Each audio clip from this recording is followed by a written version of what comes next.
The police raids. Oh my god, oh my god. Okay, let's talk about things that happened during those police raids. Here in Dubai, it was so crazy in that the stories that I've heard, I swear to God, you guys, I promise you these stories are going to be worth it. First of all, I'm going to tell this from the beginning is that the city looks so much better right now when you walk around. It feels so much better. To be honest, it feels like Dubai. When we picture Dubai, what do we see? That's how it feels like, yeah? Especially for people who have never come to Dubai.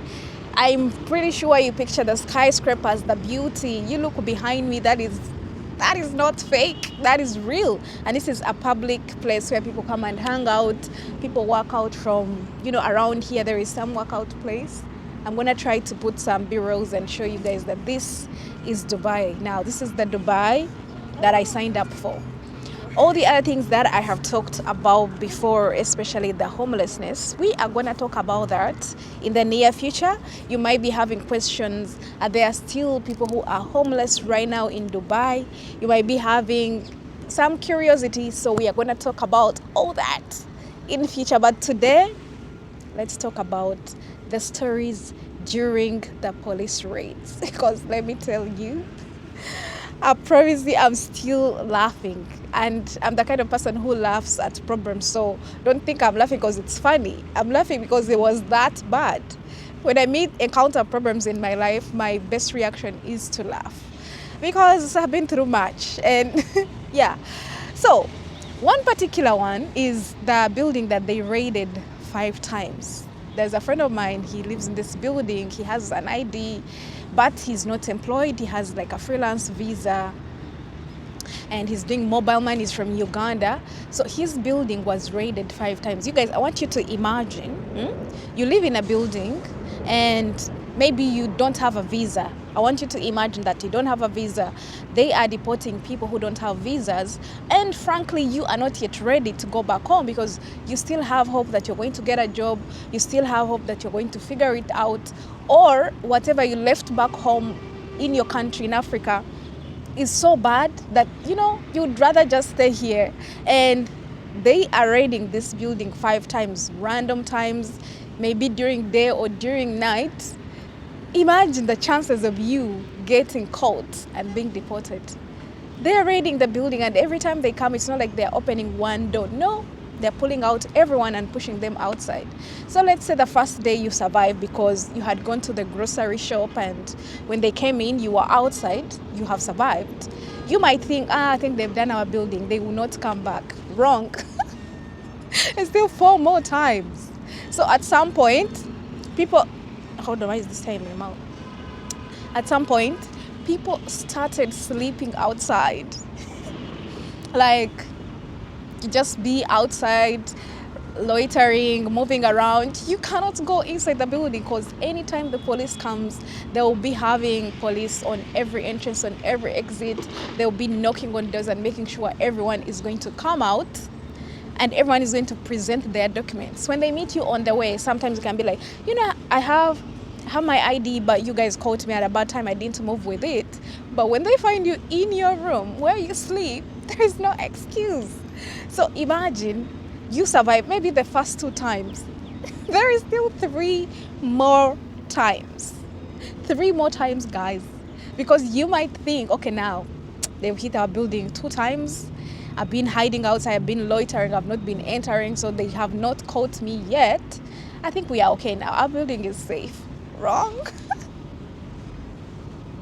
I swear, 5 times. This guy at some point said, you know what, that's it. I am done. I'm leaving this building.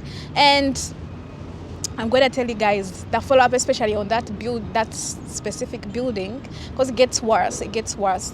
So after that, my friend decided, you know what, I'm going to leave this building. I cannot stay here anymore. And finding a place became very, very hard because they were raiding buildings that had mostly Africans. You understand? So imagine you are an African and you're trying to find a safe place to live where you are not going to be raided, woken up from your sleep every now and then. 5 times is too many times, trust me. So in your mind, you are looking for a building that doesn't have so many Africans. Turns out the buildings that didn't have so many Africans, first of all, by default, they were very expensive. And by default, they were discriminating against Africans. Yeah? So right now, they are targeting Africans. So there is no way they are going to admit you into their building. So that's the next thing my friend faced. Like, he had money, obviously. He wasn't low on cash like he's struggling. No, he had enough money to pay for his rent, to move to a new building. Because when you move to a new building in Dubai, you have to pay for a year at least. Or you get like a payment plan where you're going to pay twice a year, or maybe at most 4 times a year. So he had money. He was willing to pay, but it became so hard. We cannot bring an African in our building, because if we do, the police is going to come and raid us, and we love our peace. Guys, I don't know if anyone sees the funny. I know it's not funny, absolutely. I know this is not funny. I laugh. I've told you guys I laugh at my problem, so clearly this is nowhere near funny. I'm just telling you, can you both laugh with me at this situation? Like, how crazy is that? Yeah? Anyway, still on this building, after all the rage, remember they are 5 in number, my friend couldn't move because he can't find another place. Guess what? The landlord said he wants to renovate the building, so everyone is supposed to leave. I'm sorry. I'm sorry. Oh God, I'm so sorry for laughing, but come on, it's gotta be a limit. Apparently he needs to renovate the building, so everyone was kicked out, literally everyone. Guess what? He told them, you know what, I'm gonna renovate, and some people were like, okay, renovation is good. They're gonna make the building look better, fix up all the things. Man, it's so windy, it's so cold. Anyway, so after the renovation, people try to come back. Guess what? They are no longer renting to Africans. The irony, you guys, the irony, I can't. Like, they are no longer renting to Africans. The same people you have rented to, who have paid you a lot of money over the years. But just because now the situation has changed and, things are so bad, you're no longer renting to Africans. Guess what my friend had to do? He had to end up in an even worse building. So when it comes to buildings, being rented to as an African, the buildings are usually the oldest, the dirtiest. Anyway, otherwise, Dubai looks better. I'm gonna be honest. I'm being honest because obviously I just came back from Uganda, and I know how bad Uganda is in terms of cleanliness, in terms of, vendors on the streets, the security. Obviously, if there's so many people doing business literally on the streets, it's very, very unsafe. The crowd, oh my God, if you pass through Kampala, I passed there like twice and I couldn't cope, which is probably why I'm back to the UAE. It's a shame on me, but I'm not ashamed to admit, I'm not ashamed to admit my reality. The fact is, maybe when I spent here 4 years without going home, almost without, like I went back in the beginning, I did go back a little bit, but I spent like 3 consecutive years without traveling back to Africa. So maybe I lost touch of my reality back home, and hence my previous videos, where I was spitting venom. You guys, I'm not ashamed to live my life. I'm really not. I posted a small video talking about, how Dubai is better since there's so many deportations. People almost ate me up on TikTok.